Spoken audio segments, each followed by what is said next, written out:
esas cajitas que va a salir de este lanzador fue fabricada casi íntegramente en nuestro país. Se trató del Antelsat, el primer objeto en orbitar a la Tierra construido, diseñado, elaborado en nuestro país. Hoy vamos a hablar de eso, pero lo vamos a traer también en cuanto a las consecuencias en el presente de cómo el conocimiento que se genera sigue produciendo más conocimiento y generando riquezas, porque vamos a hablar de cómo desde el Antelsat pasamos al primer robot autónomo desarrollado, elaborado y puesto a disposición del planeta aquí en Uruguay. Un programa muy especial el de hoy de Sobre Ciencia, que va a tener como siempre muchos contenidos científicos, y nos vamos a detener en este episodio que sucedía el mismo día en el que Luis Suárez en el Mundial de Brasil le hacía 2 goles a los ingleses, lo recordarán. Pero como siempre, arrancamos con el salpicón y las principales noticias científicas de esta semana.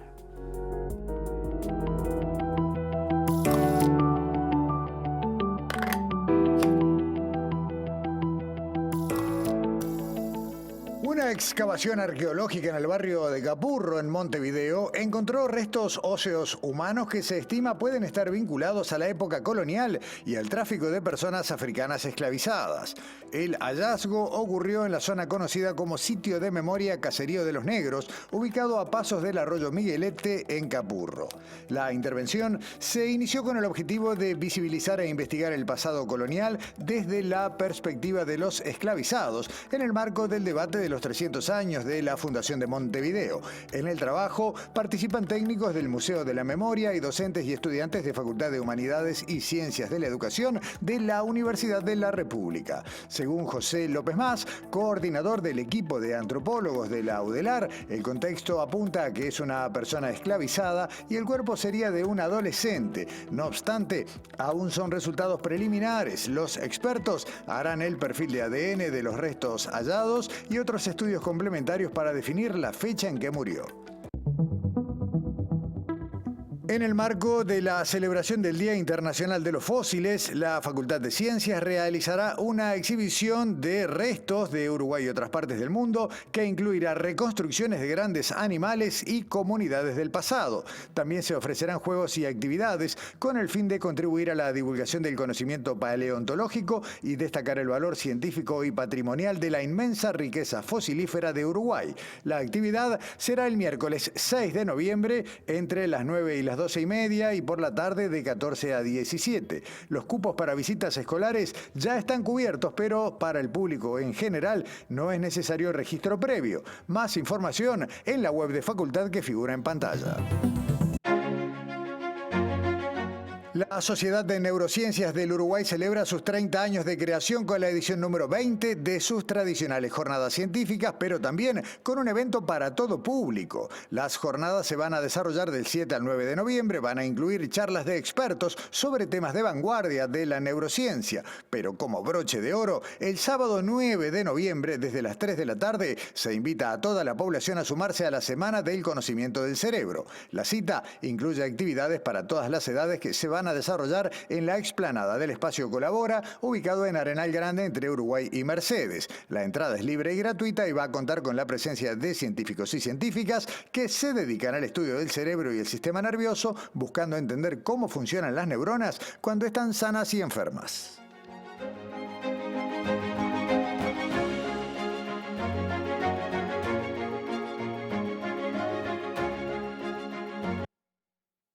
El Programa de Desarrollo de las Ciencias Básicas presenta el siguiente espacio con investigadoras e investigadores apoyados por el Programa Despegue Científico, una iniciativa del PDCIBA que apoya a las investigaciones emergentes en Uruguay.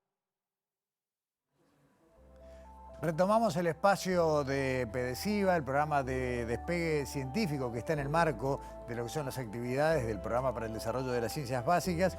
Y hoy vamos a meternos en un tema muy interesante que tiene que ver con el área de PDCIBA Biología, pero que nos va a hablar de un bichito que el nombre es totalmente familiar, pero que resulta ser que no lo teníamos tan investigado, o por lo menos una variedad de ellos la conocemos y bastante poco, y está presente y hace daño. Vamos a hablar de grillos cavadores, Andrea Albín, integrante, bueno, una participante más del programa Despegue Científico, integrante del Departamento de Ecología y Biología Evolutiva de Clemente Estable. Gracias por acompañarnos en Sobre Gracias Ciencia. a ustedes por invitarme. Un gusto estar acá. Vamos a hablar de grillos cavadores. Sí. Y primero la pregunta básica. No todos los grillos son iguales, claramente. No, hay diferentes especies, Claro. diferentes géneros, diferentes familias, ¿no? En este caso a mí me interesaba estudiar un grillo justamente que fuera cavador y que además estuviera en huertas orgánicas, ¿sí? Porque si buscaba un grillo en otro tipo de huertas, posiblemente con agroquímicos y demás, no lo íbamos a poder encontrar. Entonces, en realidad mi objetivo fue caracterizar las cuevas de estos animales, tanto adultos, machos y hembras, como los juveniles, o sea, los inmaduros, que llaman ninfas hembras y ninfas macho. Andrea, primero lo más básico, ¿por qué es importante esto? Porque uno puede decir, bueno, los grillos andan por ahí y harán cuevas o no. ¿Por qué era necesario generar conocimiento sobre este tipo de grillo en particular? Primero iba a tener información sobre la forma, la morfología de la cueva, pero a su vez yo al quitar el individuo de adentro de la cueva, yo ya sabía si era macho, hembra o juvenil. En el caso de tener que tomar medidas de manejo, ¿verdad? Porque estos animales viven en las huertas, se alimentan justamente de las hortalizas, de lo que se cultiva en ese lugar. Entonces a nosotros nos permite saber en qué estadio está ese animal, es decir, si es un adulto o si es un juvenil. Entonces a mí me interesaría capaz erradicar el adulto, ¿verdad? Que va a copular y que luego va a poner sus huevos, van a obtenerse las ninfas y demás. Entonces, primero tenemos que partir de una biología básica de comportamiento, de biología del animal, y luego vamos a poder hacerlo aplicado, ¿no? Si no sé nada sobre ese animal, como pasó en este caso, que inclusive yo tenía las cuevas, tenía los bichos, pero no sabía qué especie era porque no soy sistemática ni soy taxónoma. Entonces eso nos obligó a traer un investigador que sí que fuera especialista en grillos. Vino de Brasil, de la Universidad de Pelotas, y él fue quien nos dijo, bueno, este animal es de este género y esta especie. Bien, es un grillo que, como vos decías, hace daño, digamos, afecta los cultivos y sobre todo los orgánicos, que son los que suelen tener más valor, pero también son más delicados por la falta, bueno, de aplicación de pesticidas y todo eso. Sí, tal cual. Yo estuve recorriendo varias quintas. Las quintas que recorrí me las indicó un ingeniero agrónomo de línea, que sabía ciertamente que eran orgánicas y que los productores no iban a tener ningún problema en recibirme y poder trabajar allí como lo hice. Y bueno, en realidad en las grandes extensiones de cultivo no tienen problema con estos grillos. Y sí, las quintas que son muy pequeñas, el daño es bastante grande, ¿no? ¿Qué se comen? ¿Las raíces de las plantas? ¿Se comen la propia hortaliza? Ellos esperan las plántulas, los plantines, los plantines, y ellos buscan justamente la parte que fuera bastante, como decirle, suave y tierna para poderla comer. Ellos lo que hacen es cortarla y la llevan dentro de la cueva. Ok, con lo cual afectan por completo, y más si son muchos, la producción de ese establecimiento. Ahí está. Un productor me contaba que él en una noche plantó 20 plantines y al día siguiente no tenía absolutamente nada. O sea, se habían llevado todo. Incluso uno de ellos me comentaba que se levantó a las 2 de la mañana. Cuando vio que no tenía ninguna planta, empezó a excavar para saber quién era el que le estaba comiendo, ¿no? Entonces ahí descubrió que era un grillo. Y a su vez encontró toda la parte vegetal debajo, o sea, en la tierra, donde estaban las plantitas que él hace un rato o anterior había plantado, ¿no? Había puesto en tierra. ¿Se lo considera plaga o la población es más o menos lo esperable? No se llegan. Generalmente los grillos en los agroecosistemas no llegan a ser plaga últimamente. Sí había un grillo, que era el grillo topo, que se había reportado como plaga en nuestro país, que lo salí a buscar incluso, no lo encontré. Y bueno, y ahí al investigar el tema tiene que ver con la puesta de agroquímicos en los cultivos. Entonces el grillo topo, que sí había sido reportado como plaga en su momento, ya no lo es. Ya no lo es. Yo voy a mostrar lo que tenemos acá y mientras yo lo muestro yo quiero que tú le cuentes a la gente Primero, ¿qué es esto lo que estamos viendo y por qué lo hiciste así? Bueno, en principio, no sé si está por allí los videos Sí, que sí. estoy viendo que están pasando. Lo primero que hacemos es ubicar las cuevas de los grillos, que eso fue bastante engorroso porque son similares a las que hace una larva, una isoca, que dejan en una montañita cuando sacan la tierra. Entonces esa montañita a mí me permite saber que allí hay un individuo. Puede ser una isoca, puede ser un grillo. Cuando quito la tierra me encuentro con un orificio. Ese orificio es pequeño en relación al del isoca, que mide aproximadamente 2 centímetros. Entonces, bueno, ya estando medianamente segura que puede ser de un grillo, lo que hago es agregarle agua con jabón. 300 mililitros de agua, 10 mililitros de jabón. ¿Qué busco con esto? Inundar la cueva, que el animal salga, porque se ve obturado con el jabón sus espiráculos respiratorios. Entonces no puede respirar, se me inunda la cueva, salgo. Hay que salir. Una vez, ¿por qué necesito que salga? Porque si voy a ponerle cera a esa cueva, necesito tener el individuo fuera de la cueva. Estos son moldes de cera. De cera de abeja, natural, del que se consume en los apiarios, los apicultores la tienen, accedemos a ella. Y bueno, entonces lo que hacemos es ir al campo, llevamos ya la cera, llevamos un anafe, llevo incluso un tarrito que por allí en algunos de los videos aparece. Derrito la cera, la introduzco dentro de la cueva, de ese orificio, ¿sí? ¿Y qué obtenemos? Obtenemos esto que vemos acá. Esto es un molde de la cueva, ¿sí? Me permite saber la forma de la cueva y me permite después también saber qué dimensiones tiene la cueva. Después hago un promedio. Bueno, la cueva de un adulto, la cueva de un juvenil son diferentes, tienen las mismas medidas, hay diferencias en su morrón. Entonces acá, si las comparamos, ambas son diferentes. ¿Por qué? A ver. En este caso es de una hembra, es de un adulto, tiene una única entrada, tiene un tubo, que generalmente es vertical o tiende a ser longitudinal, y después tiene una cámara terminal. En esta cámara terminal es donde se ubicarían las hembras, ¿sí? Con el alimento. En otra parte de esta cámara estarían las heces que deposita el animal.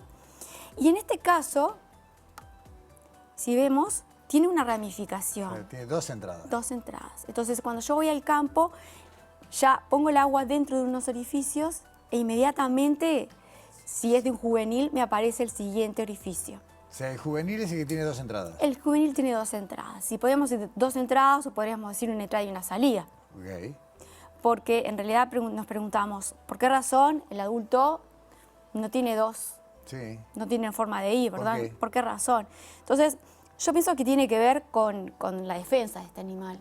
Ellos tienen unas avispas, que son parasitoides. Eso quiere decir que le deposita un huevo, la avispa, a ese grillo. Luego la avispa se va, queda el grillo dentro de la cueva, donde hay un huevito allí, comienza la larva a crecer, alimentándose de los tejidos ¿de quién? Del grillo. O sea, la larva no puede alimentarse de materia muerta, tiene que ser materia viva. Claro.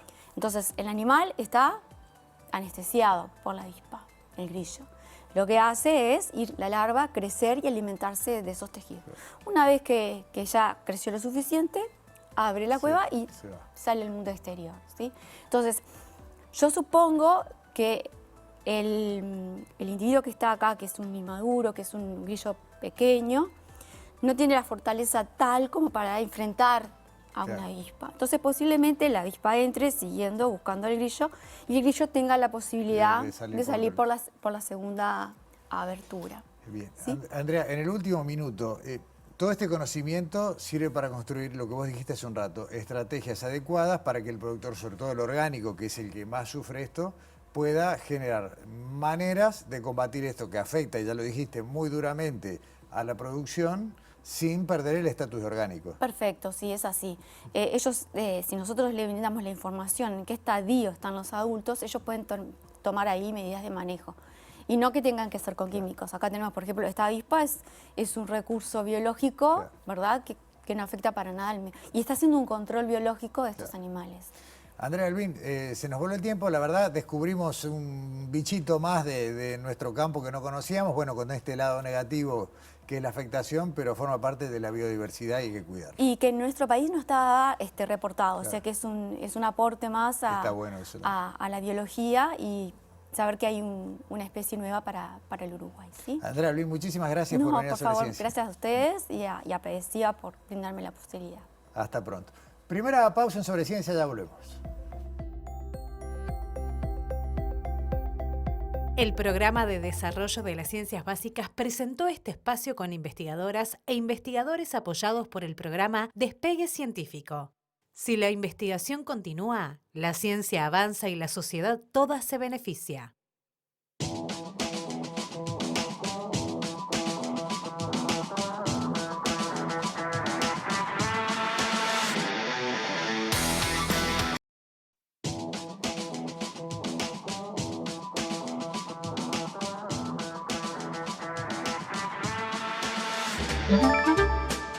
Presenta Compromiso 6+1. Hagamos un trato por la educación pública. En este segundo bloque de Sobre Ciencia volvemos a hablar de ciencia y salud con una propuesta que nos trae Alexandra Perrone y que tiene que ver con un problema que atraviesa a la adolescencia prácticamente sin perdonar a nadie. Estamos hablando del acné. ¿Qué pasa? ¿Qué quiere decir tener acné? ¿Por qué está vinculado a una etapa de la vida? Bueno, Alexandra estuvo trabajando en esto y lo compartimos en la primera parte de su informe.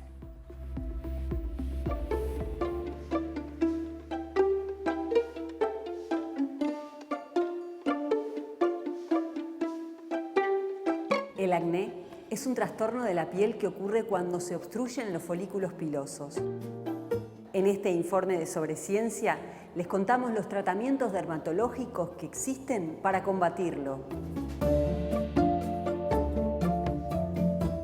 El acné es una patología inflamatoria que afecta al folículo piloso. Lo que genera es, dentro del folículo piloso, donde hay una glándula, se produce inflamación. Y eso lo vamos a ver traducido en la piel como puntitos rojos, puntitos amarillos, comedones, que son los puntos negros que pueden ser abiertos o cerrados, y también como formas de quistes.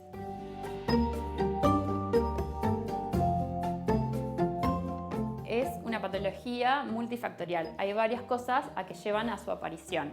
4 factores son los que más importan. Lo primero es la producción exagerada de seborrea, que es una grasita que se produce en la piel, y con esto tienen mucho que ver las hormonas, sobre todo los andrógenos, que son las hormonas masculinas. También hay un aumento de producción de queratina en el folículo piloso, que es donde está la glándula, entonces todo eso lleva a que haya obstrucción.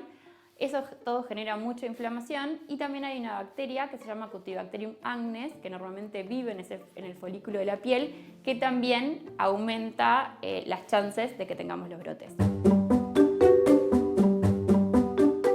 Al acné tenemos muchas formas de clasificarlo, lo clasificamos según el tipo de lesiones y según la gravedad. Según el tipo de lesiones, tenemos 3 grandes grupos. Lo primero es el comedoniano o el comedogénico, donde predomina el comedón, que puede ser abierto o cerrado, que es el famoso punto negro. Después está el que es más inflamatorio, donde tenemos la pápula, que son los puntitos rojos, las pústulas, que son los amarillos, y ahí ya aparecen los quistes o los nódulos, que son los más profundos, más grandes, que duelen más, que demoran un poquito más en irse. Y después de esto, dentro de estos tenemos diferentes tipos de gravedades, los que son más leves, los que son moderados o los severos. Y dentro del severo también tenemos casos más graves que pueden incluso afectar el estado general del paciente, pero esos son menos frecuentes. Clínicamente lo que vemos son estos granitos, sobre todo a nivel de la cara. Las zonas que afectan van cambiando un poco con la edad. En los adolescentes lo vemos un poco más en la frente, en la nariz. Ya más de adultos empieza a afectar un poco más el mentón y toda la zona mandibular. En relación a la alimentación, que siempre culpamos al pobre chocolate, en realidad lo que más demostró tener incidencia son los picos glicémicos, o sea, los aumentos de la glicemia por el azúcar que consumimos. No solamente el azúcar, todo lo que sean carbohidratos refinados, por ejemplo, aumentan el índice glicémico y eso genera inflamación y más lesiones de acné. Lo que más demostró generar los brotes de acné son los lácteos descremados, entonces su consumo excesivo también podría generarlo.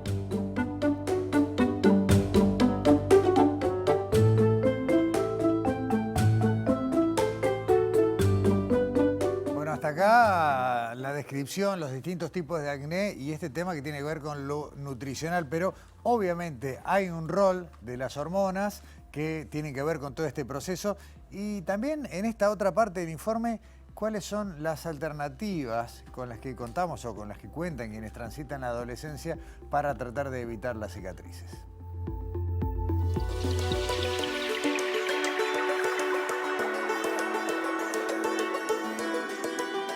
El acné afecta hasta el 85% de los adolescentes, en general afecta un poquito más a los varones que a las mujeres, y esto tiene mucho que ver con los cambios hormonales, con los aumentos de los andrógenos, de la testosterona, en esa fase de la vida, entonces lo hace mucho más propenso a tener acné. Cuando vamos creciendo, esto se va estabilizando y van disminuyendo las lesiones.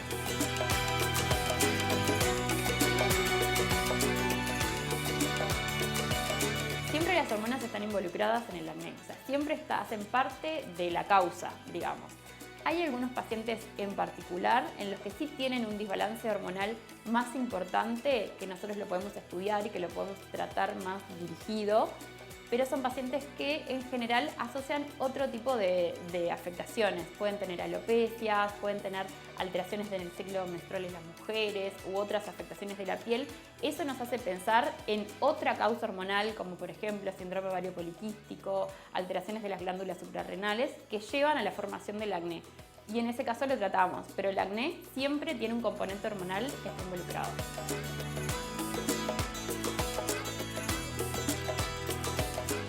El acné, según el tipo y según la intensidad, lo abordamos de forma diferente. Lo dividimos en 3 grandes grupos: las cremas y la medicación oral, y después las cosas que podemos hacer en el consultorio.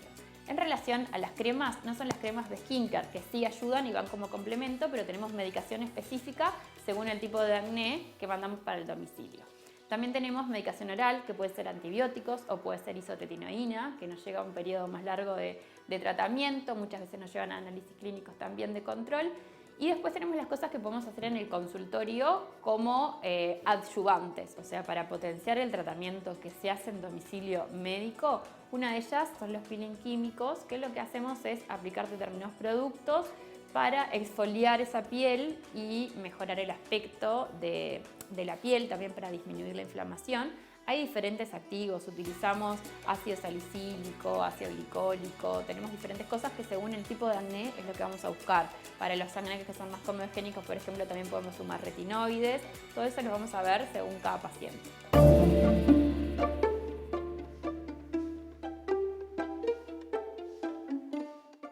Hoy en día existen tratamientos dirigidos a las cicatrices, que son las secuelas que quedan del acné, que va a depender del tipo de cicatriz el tratamiento que vamos a hacer. Pueden ser marrones, pueden ser rojas, pueden ser con afectación del colágeno profundo, y ahí vamos a elegir diferentes tipos de luz pulsada, de láser, según el tipo de cicatriz.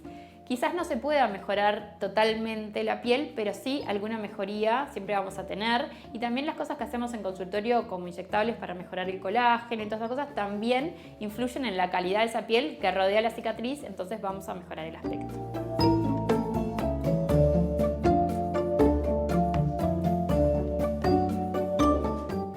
Dejamos el acné, al menos por ahora, y nos metemos en un tema marcado por el calendario, porque estamos cerca del Día de los Difuntos, también tiene que ver con Halloween, y aparecen todos estos decorados, ¿no? Estas ornamentaciones mortuorias y demás, con un lado festivo, pero hay ciencia, y una ciencia a la que visitamos poco en este programa, y no porque no nos interese, y es la antropología. Entonces, Daniela, cruzaste antropología, Halloween, Día de los Difuntos, cementerios, ¿cómo andás? Buenas, sí, justamente en nosotros cada tanto, ya saben, los que nos siguen, hacemos informes que tienen que ver sobre ciencia en lugares donde eventualmente no la vemos a la ciencia, y en este caso, obviamente, en el cementerio podemos ver tumbas, podemos ver arte, podemos ver un montón de expresiones culturales, pero en este caso, como bien dijiste, vamos a hablar de antropología en el cementerio. Todas esas huellas sociales, culturales y de la evolución del ser humano que nos hablan de cómo fue, en este caso, la sociedad de las personas que murieron allí, pero también los que estaban vivos en esa época y fueron los que construyeron justamente los cementerios. Está bueno. No, estaba pensando, es una de las expresiones culturales más antiguas de la humanidad. De hecho, los enterramientos a lo largo de las investigaciones antropológicas nos han hablado de culturas y demás. Pero vos te metiste un poco en los últimos siglos, digamos. Exactamente. Y bueno, visitamos el cementerio central. Y por supuesto lo hicimos de la mano de la gente que sabe, claro, que tratamos de llevar esta ciencia, ¿no? Y explicarla con imágenes y también a través de los comentarios de Andrea Bieli, psicóloga y antropóloga, que con ella, bueno, fuimos al cementerio central para hablar de antropología en el cementerio.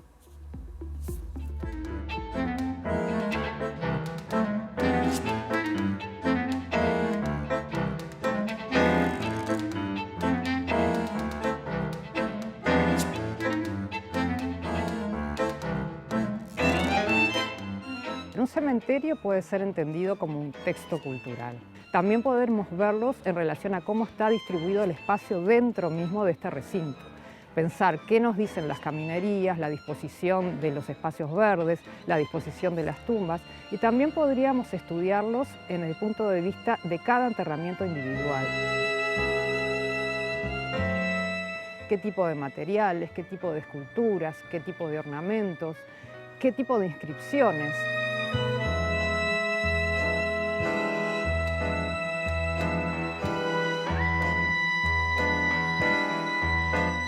El Cementerio Central de Montevideo tiene la particularidad de ser actualmente el cementerio más antiguo de la ciudad. Y podemos tener una suerte de imagen estática de lo que era el cementerio en determinada época, o también ver cómo estas costumbres han cambiado en el tiempo y poder tener una imagen dinámica. Por ejemplo, el cementerio central, especialmente en el primer cuerpo, que es el cuerpo más antiguo, nosotros podemos ver cuáles eran las intencionalidades de los grupos que empezaron a hacer enterramientos en este recinto. En los perímetros, en los muros perimetrales, existen algunas lápidas que fueron transportadas desde el antiguo cementerio que estaba cerca de la Ciudadela, por lo que sería Andes y Maldonado hoy, hasta aquí. Tenemos algunas formas de arte funerario que nos indican una proximidad con la muerte de esos pobladores que al día de hoy no la vemos.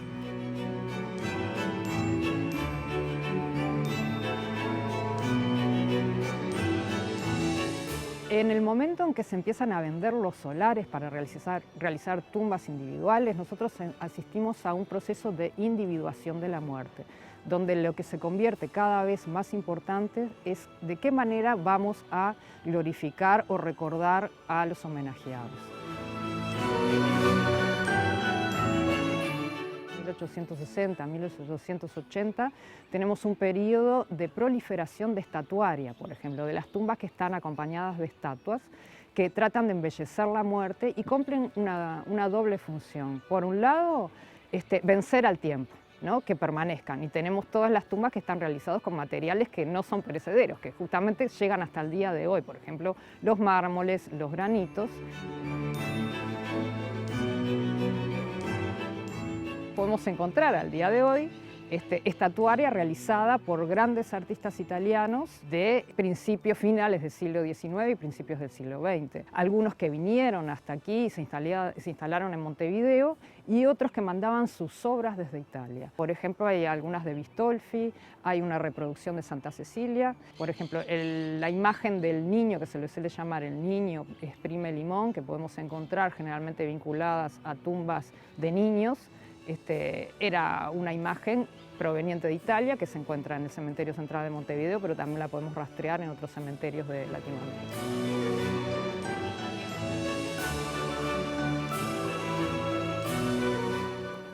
Hay un tema en el que hay dos grupos bien definidos. Gente que disfruta de un paseo de este tipo y hay gente que dice, ni loco voy a pasear a un cementerio. No, yo estoy en el primer grupo y hay muchísimo para ver, y en nuestro país tenemos unos cuantos cementerios patrimoniales. Por supuesto. Que tienen excursiones para recorrerlos y aprender, ¿no? Totalmente, y hay todo un sector del turismo incluso. Sí, sí. No, pero bueno, materiales, como nos contaba Andrea Bieli, la forma, la estructura, el arte de las tumbas, los artistas que hacían esas tumbas, todo habla de cómo era la sociedad de la época. Y Andrea sabe mucho de este tema porque con Karina Erchini escribieron un libro sobre justamente el arte funerario del Cementerio Central, que es el primer cementerio público de Montevideo, el más antiguo en este momento.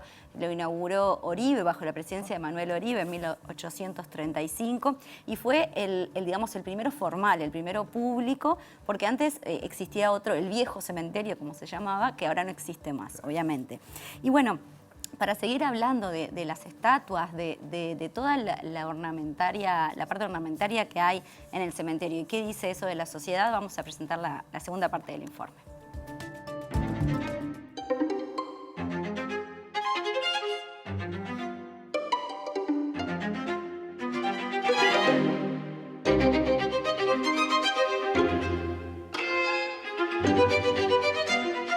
En el siglo XIX, de los escultores italianos bien importante, tenemos el ejemplo de José Livi, que fue de los primeros que empezó a realizar estatuaria dentro del cementerio.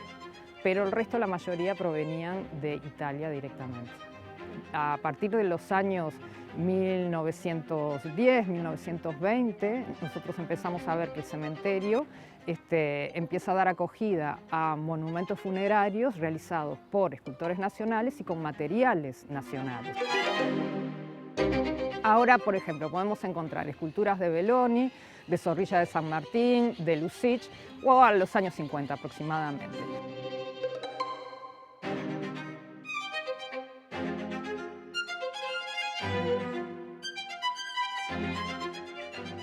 Una de las características que tiene la estatuaria del Cementerio Central es el surgimiento de la retratística, ¿no? Los retratos de los difuntos pueblan los tres cuerpos del cementerio.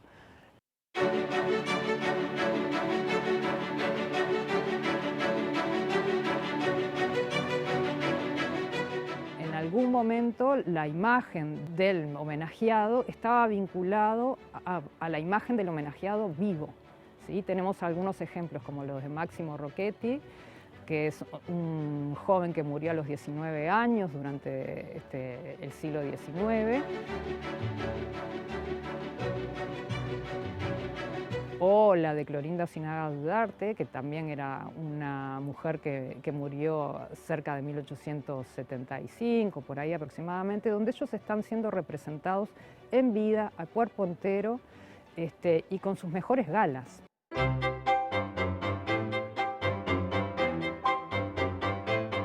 Tenemos también algunas excepciones de representaciones de los homenajeados estando muertos, que son realmente excepciones. En el cementerio aquí tenemos dos tumbas, una es la de Teófilo Ferreira y la otra es la de Manuel Amucio. Un giro que nos aleja desde la muerte a poder apostar a nosotros que seguimos vivos.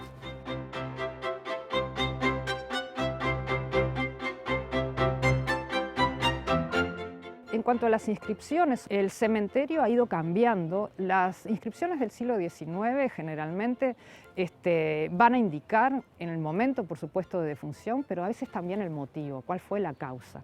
Los militares van a decir, murió gloriosamente en la batalla tanto. Ahora, cuando se trata de civiles, tenemos algunos reconocimientos de buenas madres, mejores esposas, excelentes amigas, como se dice de Clorinda Osinaga Duarte.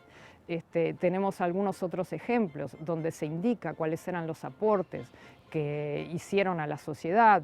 Por ejemplo, José Pedro Varela, ¿no? En su monumento allí tenemos varias inscripciones que hacen referencia a la importancia que él tenía como ciudadano en ese momento.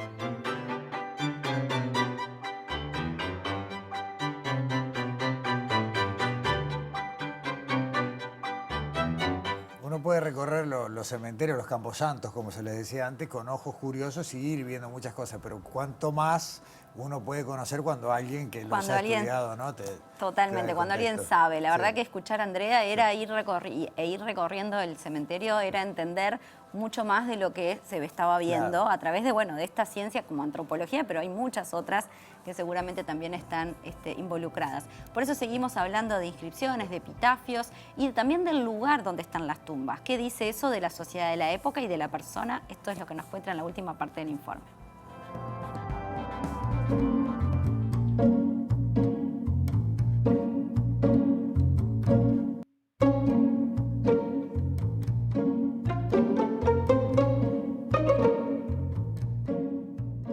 cementerio tiene un conjunto de epitafios escritos en idiomas diferentes. No solo encontramos epitafios en español, también encontramos epitafios en inglés, epitafios en italiano, epitafios en francés. O sea que podemos tener una idea del aluvión migratorio de la ciudad de Montevideo también a través de la lectura de los epitafios.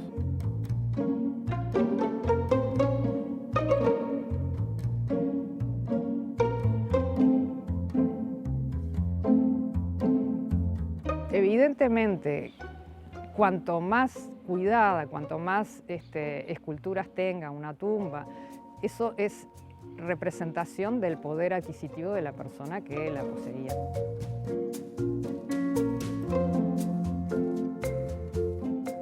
Especialmente en aquellos monumentos que están ubicados en los cruces de caminería. También una forma de indicar cuál era la ubicación social, ya con la intención del Estado por detrás, es el propio Panteón Nacional. Allí tenemos lo que suele llamarse una galería de ciudadanos ilustres, que para llegar al Panteón Nacional se tiene que tener la venia del Parlamento. Por lo tanto, hay una intencionalidad que queda plasmada en la ubicación del enterramiento allí mismo.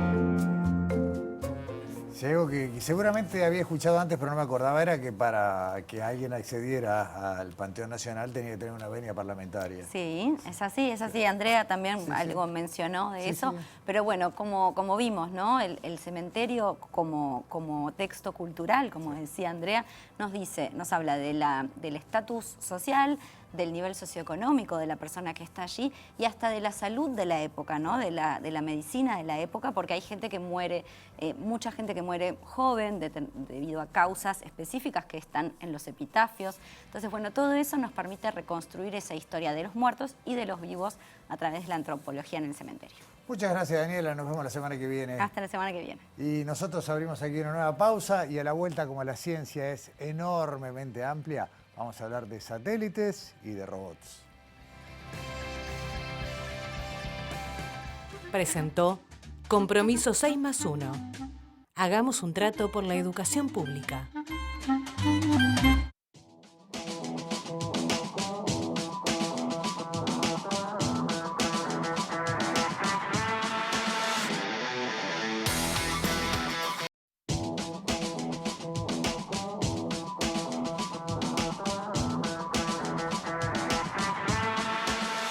Entrevista recordábamos con quien es nuestro invitado en esta parte de Sobre Ciencia que la primera vez que conversamos hace mucho tiempo hablamos de sondas aerostáticas, hablábamos de lo que podía ser la idea de hacer algún objeto que desde Uruguay saliera al espacio. Después, ya más adelante, por teléfono hablamos del Antelsat y hoy venimos a hablar de robots. Bienvenido, Juan Pequiera, Sobre Ciencia. ¿Cómo estás? Un gusto. A ver, ¿cuántos años desde que empezaste en Facultad de Ingeniería de la UDELAR a trabajar, a investigar, a explorar estas posibilidades? Bueno, 20, 25, 30. No, yo empecé a ser docente en la UDELAR en el año 93 y en el 2004, 2006, por ahí, que vinieron con la idea de vamos a hacer un satélite, no para que vuele, sino para aprender. Claro. Digamos. O sea, originalmente la idea del Antelsat, que de él estamos hablando, no pasaba por la cabeza de nadie ponerlo en una nave, en un lanzador y que fuera en órbita. La idea era aprender, ponerse un problema difícil para aprender. Cada tanto en la academia, en todos lados, hay que ponerse un problema difícil para aprender cosas nuevas. Si no, siempre seguís haciendo lo mismo. Y ahí se fueron entusiasmando, fueron entrando en tema, hasta que apareció Antel. Bueno, sí, muchos proyectos de grado, haciendo pedacitos, primero globos, después cuando ya teníamos más o menos la idea encaminada y estamos ya prototipando partes, ahí apareció el interés de Antel, que no solo financió gran parte del proyecto, sino que además un grupo en Antel se encargó de hacer una parte del satélite y Facultad de Ingeniería la otra parte del satélite.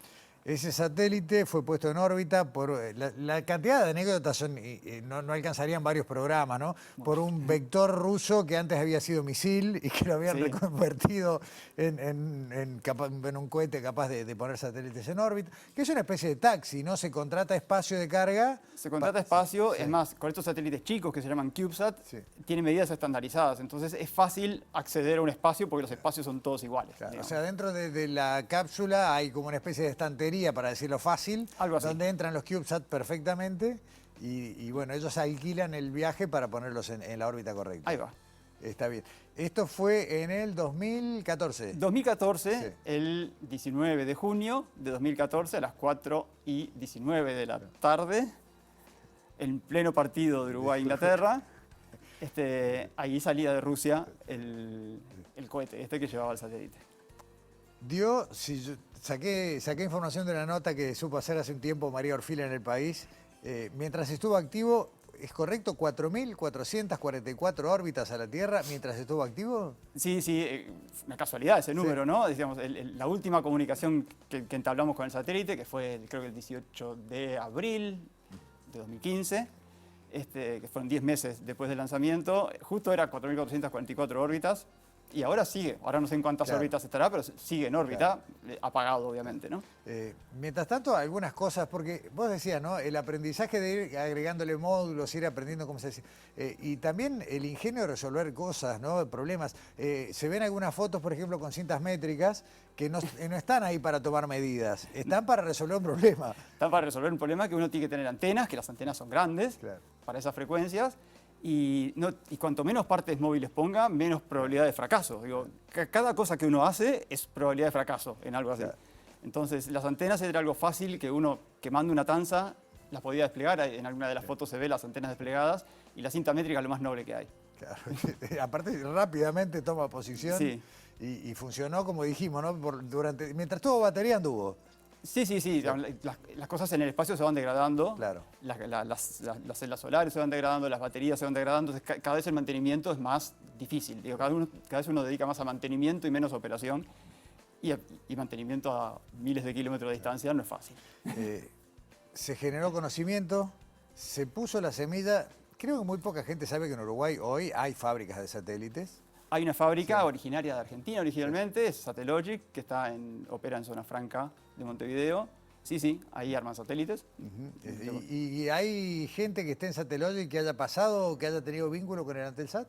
Sí, hubo, no sé en este momento, pero Sí. seguramente, sí, hubo, seguro. Sí. O sea, porque a esto voy. O sea, yo recuerdo, y vos te acordarás más que yo, Juan, que había gente que decía, pero qué chiquito, pero esto no sirve, estamos gastando plata, duró 10 meses y ya no funciona más. Y sin embargo, esa cajita chiquitita, del tamaño de una caja de zapatos, generó conocimiento, ciencia, puestos de trabajo y una inercia que cada vez rinde más. Mira, lo hicimos, a propósito lo hicimos desde cero, es decir, no compramos casi nada, solamente las cosas que en Uruguay no existen de ninguna manera, paneles solares. No sé. Claro. Pero después el resto lo hicimos todo, cada línea de software, cada resistencia, cada componente, todo fue hecho acá. La idea era aprender. Claro. No era dar un servicio de satélite, eso lo hacen los países con cultura y historia aeroespacial. Claro. Acá la idea era aprender montones y fue lo que se hizo, se aprendió montones y se demostró que lo que se había aprendido, funcionó. Juan, de ahí hay un salto en el tiempo, que en el caso de ustedes es un continuo, pero para nosotros te vuelve a poner en el radar, para seguir hablando en términos de alguna manera aeroespaciales, con la salida a la luz pública de Seriema Robotics.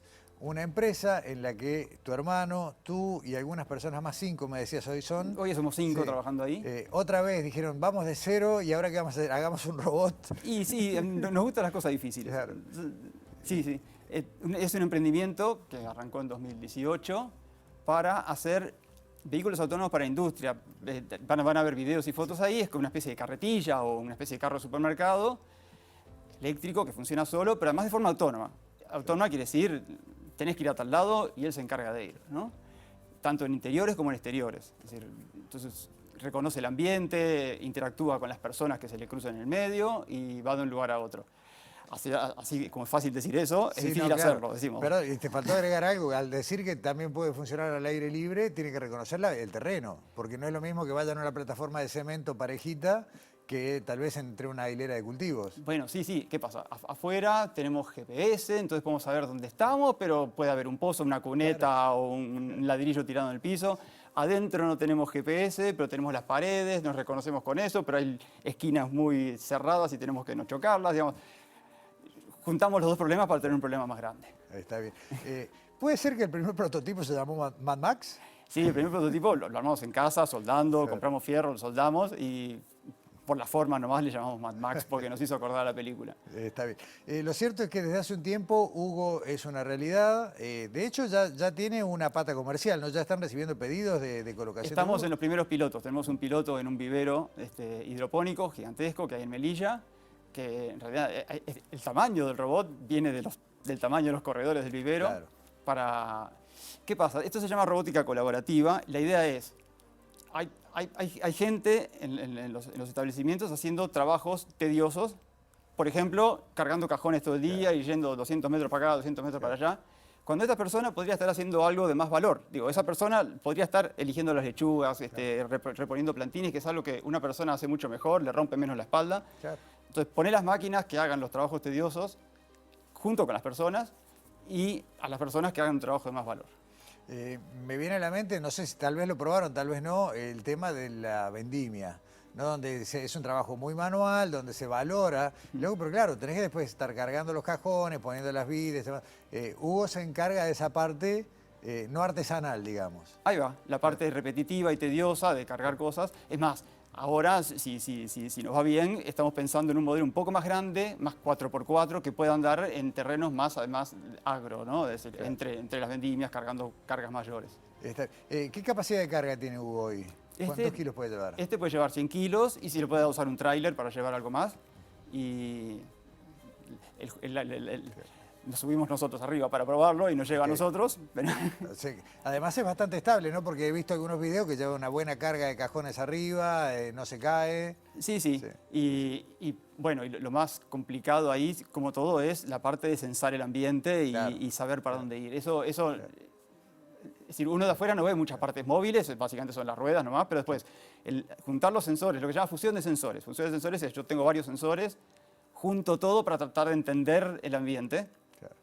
Y a partir de eso, por dónde navegar. Acá hay una persona, acá hay una pata de una mesa, acá hay un coso, digamos, y llegar a donde quiero llegar, eso nos viene dando un trabajito. Sin duda, porque otra vez, y vuelvo a lo que nos dijiste del Antelsat y trasladado a Hugo, esto no es algo que uno compre hechos módulos, es decir, bueno, el ingenio es, bueno, poner una plaqueta que se encargue de este sensor, otra de las ruedas, otra del motor, otra de la batería. No. Acá también, de vuelta, nos pusimos a resolver todos estos problemas juntos.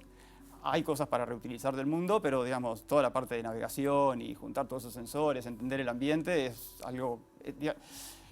Hay algunas empresas que están haciendo esto en el mundo, cosas parecidas, pero son de las primeras y somos de los primeros. Entonces, tecnología de punta, algo disruptivo también. La adopción, en Uruguay no existen estas cosas todavía y la adopción la estamos empujando. Claro, dos destaques. Uno es entrar en un campo que para el uruguayo promedio nos parece rarísimo. ¿Cómo vas a fabricar robots? O sea, todavía fabricarlo, pero diseñarlo también, ¿no? Y lo otro, los inversores de riesgo.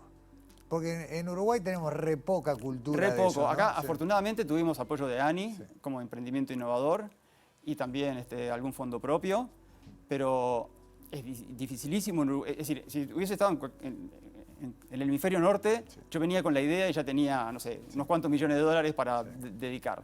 Acá no, acá tenés que demostrar realmente la validez comercial. Bueno, pero igual hay gente que termina apostando.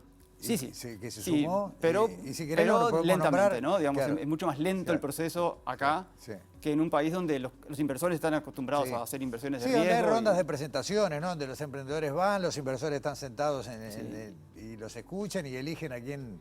Y sobre todo con algo medio disruptivo, ¿no? Claro. Digamos, tecnologías nuevas. Pero bueno, digamos, es lo divertido hacer cosas nuevas. Dos cosas antes que se nos termine el tiempo. Vos estás integrado al plan Ceibal, además. Sí. Y dije plan y ya no se llama más plan, ahora es Ceibal. Ceibal solo, sí. ¿Cómo trasladás todo esto a un lugar que básicamente es de enseñanza, de multiplicación, de conocimientos y de incentivar? No es que vos estés dándole clases a los gurises, pero al fin del día sí. Bueno, pero por ejemplo, Ceibal tiene muchos proyectos de robótica para los estudiantes. Bueno, los conocimientos que utiliza acá en la guerra, digamos, con la realidad, los aplicás ahí, en los tutoriales, en las explicaciones, en cómo explicás las cosas y cómo aprenden los niños. Digamos, los conceptos son los mismos. Un robot es sensores, lógica y actuadores, tanto para robótica educativa como para un robot industrial. Está buenísimo porque es bien trasladado, ¿no? O sea, ustedes están resolviendo problemas y vos podés trasladar eso a lo que va a ser, bueno, la enseñanza que van a recibir todos los chiquilines que están en talleres de robótica en todo el país. Sí, ojalá. Esa es una idea importante. Hago un esfuerzo grande en eso. Cuando estaban con el Antelsat, estoy seguro que si te preguntaban en qué seguías no ibas a decir haciendo robots. Entonces hoy no sé, claro, no sé qué preguntar. Ya dijiste que viene un Hugo más potente, con más capacidad de terreno, seguramente no se va a llamar Hugo, pero... Bueno, algo importante, llamarle Hugo también. Bueno. Eso fue un factor psicológico importante. Generalmente a estas cosas, las que existen por ahí, se les llama con siglas, XT32, no sé qué. Esto queríamos que la gente lo adopte como un compañero más. Y le pusimos nombre de persona. O sea, no es una sigla, no es que Hugo... No, es Hugo. Es Hugo a secas. Vamos a llamarle Hugo. Y la adopción entre el público, siempre que lo mostramos, o entre los operarios cuando hacemos los pilotos, es fantástica. Digamos, eso es un tema interesante. Juan, dos cosas. Primero, lo más importante, un presente de Ística Objetos para todos quienes visitan Sobre Ciencia. Muchas gracias. Para que lo tengas presente. Y lo otro es agradecer que nos des este ratito para mostrar a la gente que la ciencia no es solamente en un país como el nuestro, ¿no? Una expresión de deseos, sino que es material, es tangible y genera riqueza. Así que gracias por venir y por contarnos esta historia. No, gracias a ustedes por la difusión. Hasta pronto. Gracias. Cerramos Sobre Ciencia por hoy. Nos vemos acá en TV Ciudad la semana que viene.